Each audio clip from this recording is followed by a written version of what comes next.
Good morning, students. We have already studied about the adaptations in the terrestrial habitats like desert, mountains, grasslands. Now we'll continue with the living beings and their characteristics.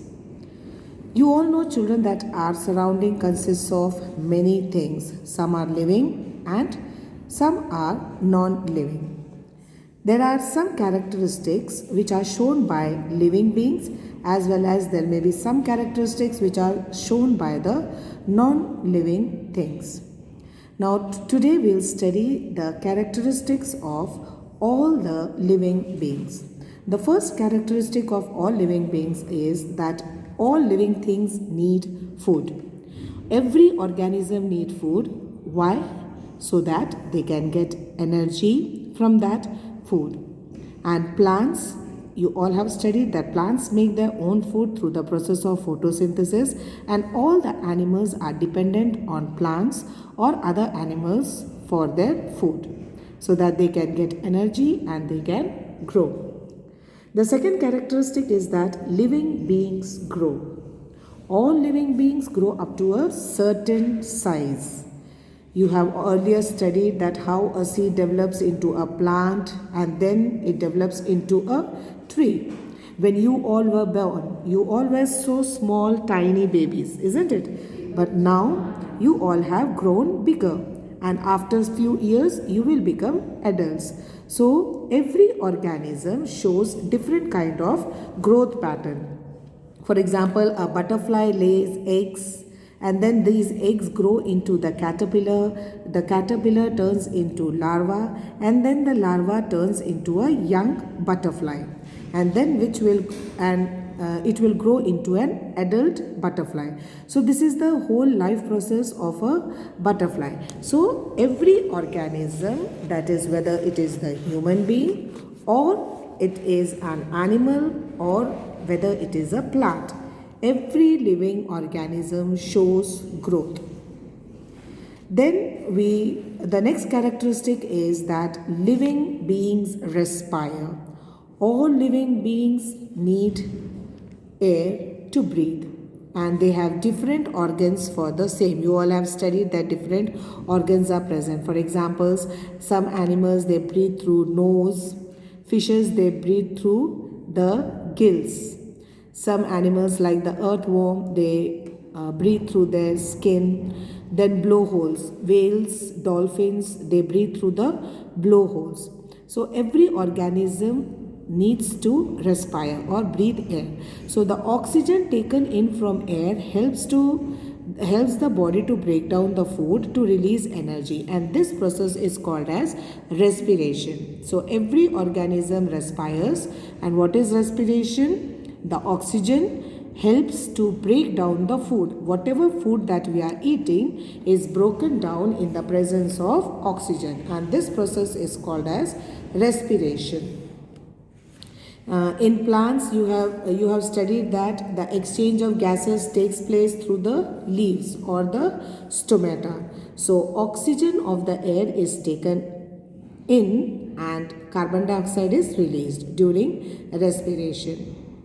And plants, they release oxygen during the photosynthesis, which you have already studied. Clear? And about respiration, we will study in class 7. That is, in detail we will study in class 7. The next characteristic is that all living beings show response to stimuli. Now, what is stimulus? Stimulus is something which causes a change. So the change in the environment of an organism is called the stimulus, and the reaction of that organism to the stimulus is called response. For example, children, see, I'll explain you. If you accidentally touch a very hot object, what will be your reaction? Your reaction will be that you will immediately move your hands or you will withdraw your hands. So the hotness of that utensil is the stimulus and our action is the response. Clear? In the same way, there are many plants which bend towards the source of light. You have seen the sunflower. You all know, children, that the sunflower, it bends towards the source of the light.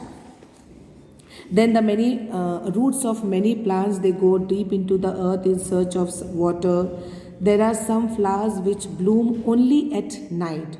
So these are all the responses to external conditions. Okay, so for sunflower, the stimulus is the sun, and the response that it is moving according to the sun, that is the response of the sunlight. So there are many living organisms, or you can say all living organisms show response to stimulus. The next characteristic is living beings excrete. Excretion is a very important process, children. That is, what is excretion? Excretion is the process by which the body throws out unwanted or the harmful materials from the body. So what is excretion? The process of throwing away of unwanted or harmful waste products is called as excretion, and it is very important for organisms to throw out the harmful materials. Otherwise, what will happen? All the harmful materials will accumulate in the body and it will become toxic slowly. So every organism excrete in the form of feces, urine and carbon dioxide. Even plants also remove the unwanted materials. You all must have seen that plants shed their dried leaves. When the leaves dry, it falls off. Then the outer covering of the stem, when it becomes dry, it is removed as the bark. Then plants give out water vapor in the form of during the process of transpiration. So that is again throwing out the waste. Then there are some plants like the rubber plant, which throws out latex in its stem. So from the rubber plant, the white color, it's a milky substance which comes out from the rubber plant. So that is again a waste product. Then all living beings reproduce. Every organism reproduce their own kind. And why is it so? It is important so that there is the continuity of that particular species. If organisms do not reproduce, what will happen? A particular species will get slowly it will get extinct. So every organism reproduces so that they can continue their own species. Some animals, they lay eggs, some give birth to young ones. Clear? And then all living organisms move.